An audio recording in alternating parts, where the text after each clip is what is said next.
my article is October 4, 2013. The message is National Post. Heading: King George promised to Canada. The subheading is Canada's Aboriginals. Royal Proclamation marks the 250th anniversary. The byline is Michael Woods.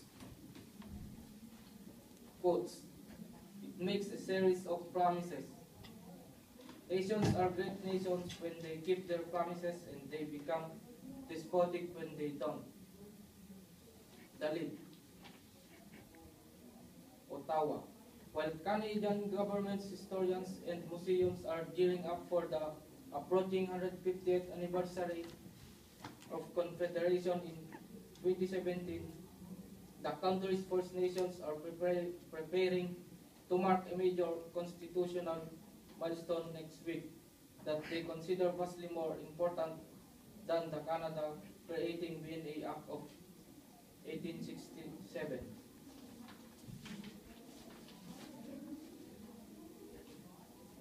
The coup. The Royal Proclamation of 1763 issued by King George III. And the quote is, it is widely viewed by Canada's Aboriginal leaders as the bedrock of their treaty rights and their ultimate justification for the relationship they believe they're owed by the Canadian government. And for it is in Ottawa, when, after British conquest, France marks its 250th anniversary. And while Canadian governments, historians, and museums are gearing up for the approaching 150th anniversary of Confederation in 2017, the country's First Nations are preparing to mark a major constitutional milestone.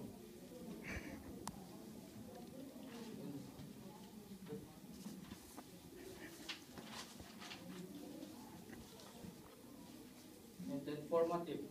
The Royal Proclamation established the three interesting points. The proclamation is affirmed in the 1982 Consultation Act, which recognizes the Crown's, in other words, the federal government's legal duty to consult with Aboriginal people on matters involving their rights. 2. The Royal Proclamation is sometimes called the Indian Magna Carta. It is regarded as an important first step toward recognizing Aboriginal people's right to self-determination. And 3 is the inherent Aboriginal right to a land or territory exists and sets out that only the Crown, not other settlers, can buy land from First Nations. And the informative is the Royal Proclamation established a foundation for a treaty-making process that followed.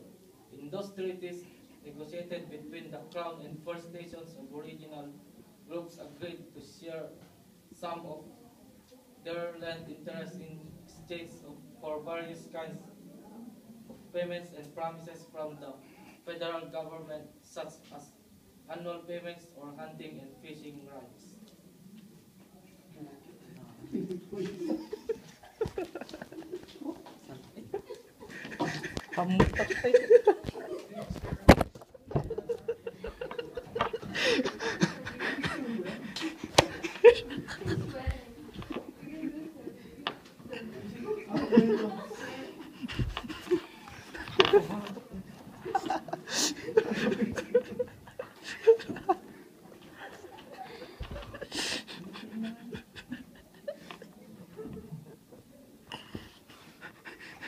Naka-isbuk so. Okay, if you get to, Sir?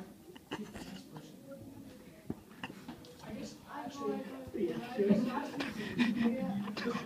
Naihiya ata ako.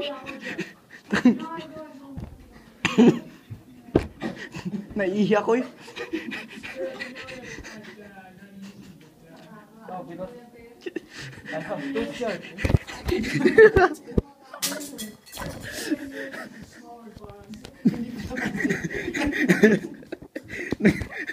Okay lang kanina pero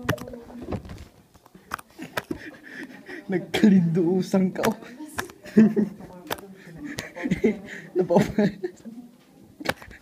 Nababasa oh. Also, by the way, because I got two D students in class, well, I'm also adjusting how I evaluate you accordingly too, because I know you're not E level, so I'm taking that into consideration too. Okay. So.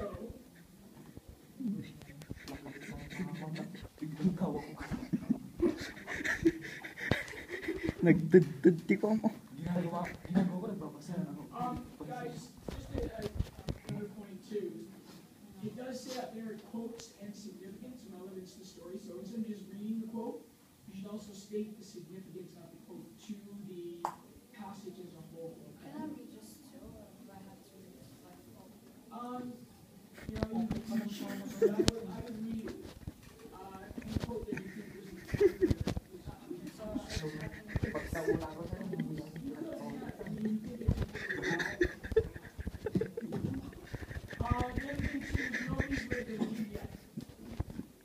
I did. Oh, did you read the whole lead? No. You So is it gave the the who, first? what, where, when, and you read those, but I know that like, what you can also do is read that whole lead. Oh, So you're actually reading it out. kaya Is it the first sentence of the paragraph or the first paragraph of the whole? It could be the first paragraph, it's usually the first paragraph. Oh, But the first tungod di paragraph kasi is di ko really pa short. tali mo tawag din na Kalaglagat. Kititagad mo yun. Well, the first sentence would be the first. tawa po. It's not the subject.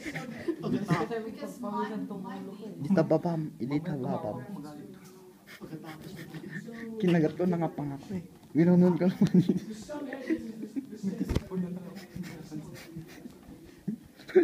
Pagkatapos kung makalis ko yun,